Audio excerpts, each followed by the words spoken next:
Well, everybody, the guys have left for the day. My brother Joe and Frank and Andy, and they've done countless hours of work on the lap counting system.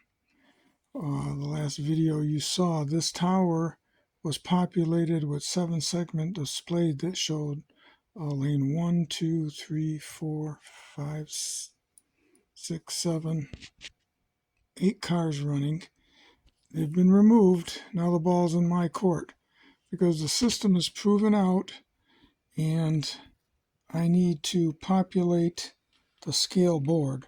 My goal in this was not to have a lap counter that relied on a computer, although this is the heart of the lap counting system. It truly is a computer. I wanted it to display on a board just like you see at the real racetrack. So this board, I want to speak to you in layman's terms, okay?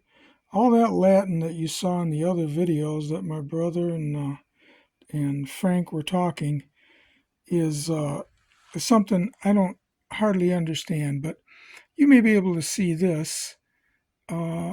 This is the heart of the system that Frank and Joe worked on. And this is the lap counting system, which will send a signal to the tower and light up the 7-segment displays to show the laps completed, who's in the lead, and how many laps the race is going to be. Many years ago, I connected these telephone lines to 3 zones around the track that you saw me improve for this particular version of the lap counting system. The signals from those pieces of copper come up through here and it snaps into Joe's design. This is zone 3, this is zone 2, and this is zone 1, the start-finish line. I'll show you how simple that is to snap in there. I try to do it one-handed.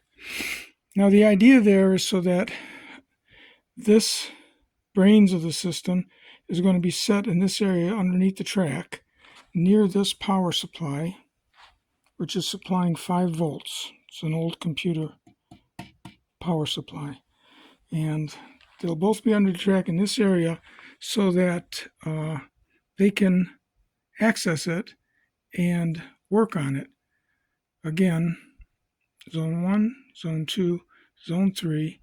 On this side, there's a line which is very important that goes out and sends all the 7-segment displays under the track the information. I'm going to show you that in a minute. These are lines that come from the opposite side of the track where I can change the number of laps we're going to race, and I can reset the system. And this particular set of screws, positive and negative, right now it lights up an LED to signal, but what that's going to do is buzz a tone not too unlike my high-tech egg timer that we've been using here for about 18 years. We're now going to go to laps. So when the car gets to the last lap, this system right here will begin to sound a tone so everybody knows it's the last lap. What we have here are future parts of the system that Joe designed. This says pit change, this says lane change, this says yellow lights out, this says red lights out. That to be able to control more of the track later if we wanted to add it on. Right now I'm so happy with just getting a lap counter. I'm going to show you where this lead leads. It's going to go to the tower that's going to end up at the end of Main Straight, right there where everyone will be able to see it. So what you're looking at here is the tower that's going to be at the end of the Main Straight. It's missing the 7-segment displays because I'm working on them on the bench. The lane 1 through 8 will be displayed right here for the 8 drivers. And that lead that I showed you will come up here, and there will be a block here that will show the number of laps we're going to race on a given race. And this is my buck, or my mock-up of what that's going to look like. It's going to be on black, and the reason it says welcome race fans is because I had to make this sign very large. If you see the 1 and the 0, that's where the 2 sets of 7-segment displays are going to be, to display the number of laps that we're going to race. But I had to extend it up and over so it would cover the whole circuit board that it takes to do that. And then there's going to be a connection between this board here. It's going to go back to the back of this board. And I'll show that to you right now. That's the project for today. The guys have left me. I've got to get the main board, the scale board, populated. And this is what it looks like.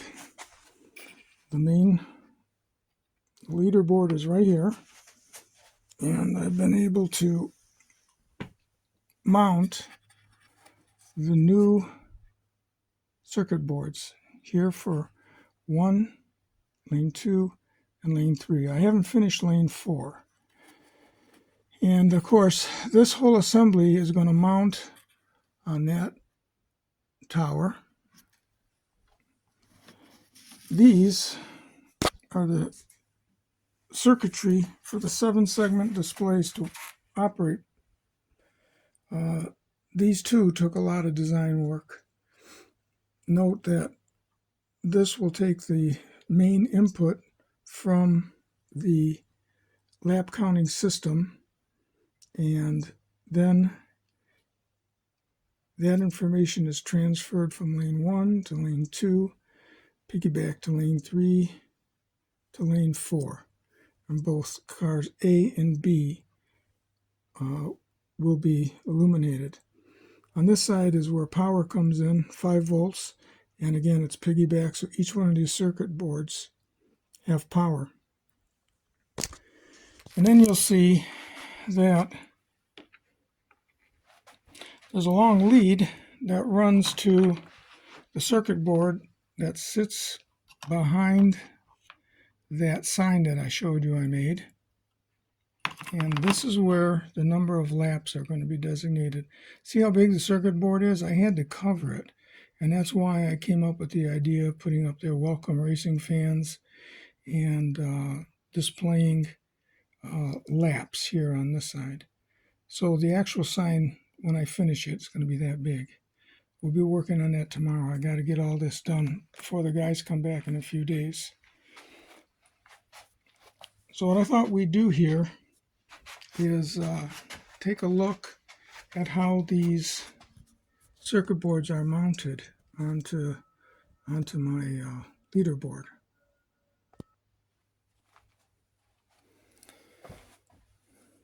Let me show you what this leaderboard is really made out of.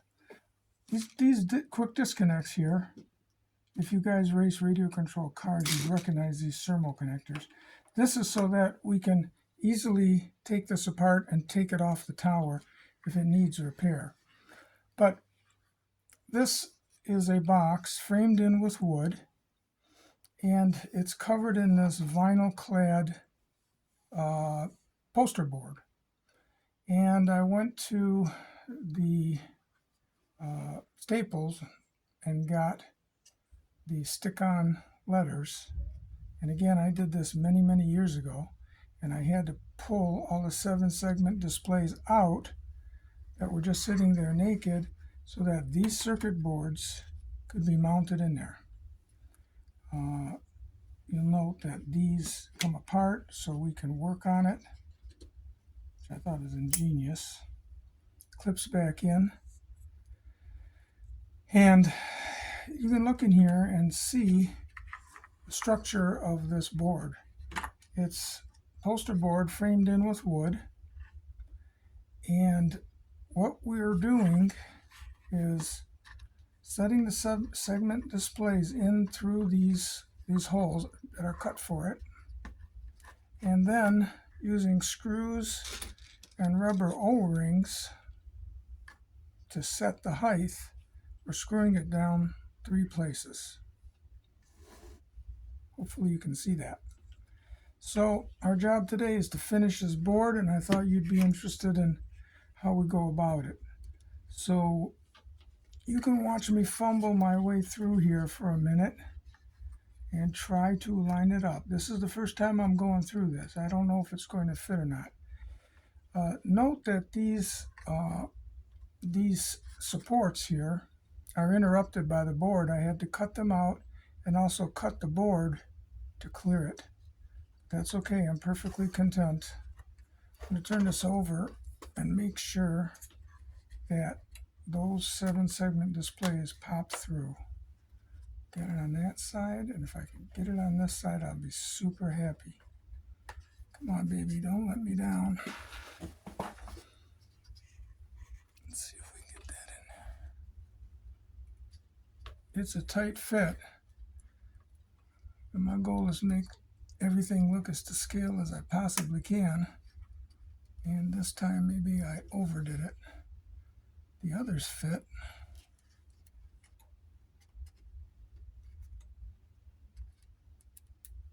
And there we go, we got it. We got it, guys.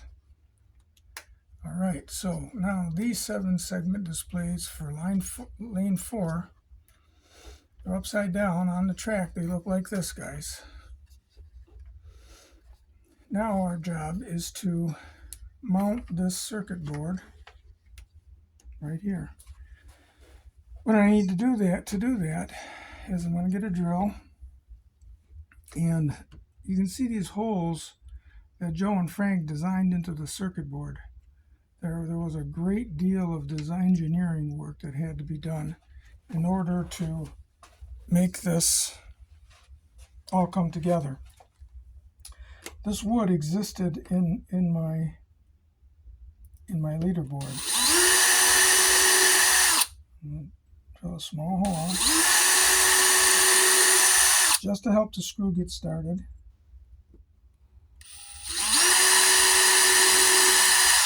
I don't dare go through. I'll wreck the face. Okay. Now what I'm going to do is try to slip one of these rubber O-rings underneath. To do that, I'm going to get a screwdriver. I'm going to lift it lightly.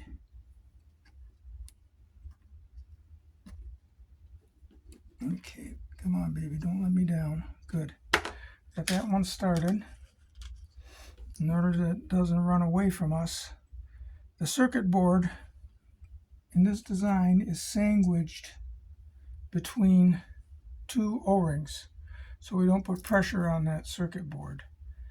I am going to, let me show you something here. I don't know if you can see it now or not, but my screwdriver, I taped on a magnet from a slot car, and it helps me hold the screws in place. So in this case, I don't have to wrestle with the screw, and I'm just going to get it started into that drilled hole that we started. And since that's too fine, I'm going to go to a bigger screwdriver once I got that started. I'm going to just put pressure on that rubber O-ring right there. Same thing happens on this side, but my access is limited here, guys. I'll lift it, get it up in there. So you must be thinking, well, the thickness of the 7-segment display stacks up just right for these washers. This was all done ahead of time. It was all done with careful planning. And that's why these guys have worked on it for so many hours, and I am so very grateful. I could never pay these guys back. Oops, forgot the O-ring. So get an O-ring there, lay it down over it. Oops, start it. Just get it rolling. Got to be super careful. The screwdriver doesn't fit for obvious reasons. And there's been a lot of things that have gone wrong, but Joe and Frank have been able to decipher what the problems were. Now, I can't access that hole, but I'm here to tell you this ain't going anywhere with 2 screws instead of 3.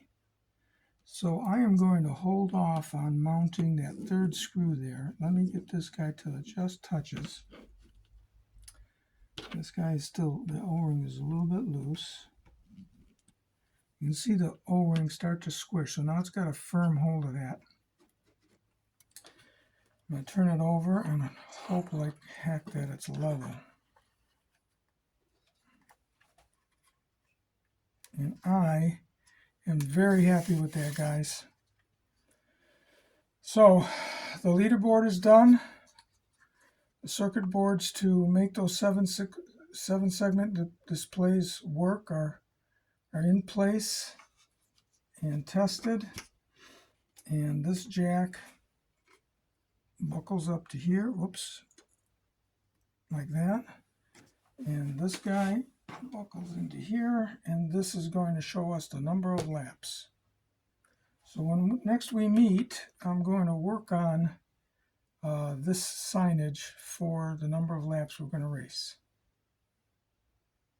If you guys have any questions, put them in the comments, and I'm sure if I can't answer, Brother Joe can help, or my son Andy or Frank.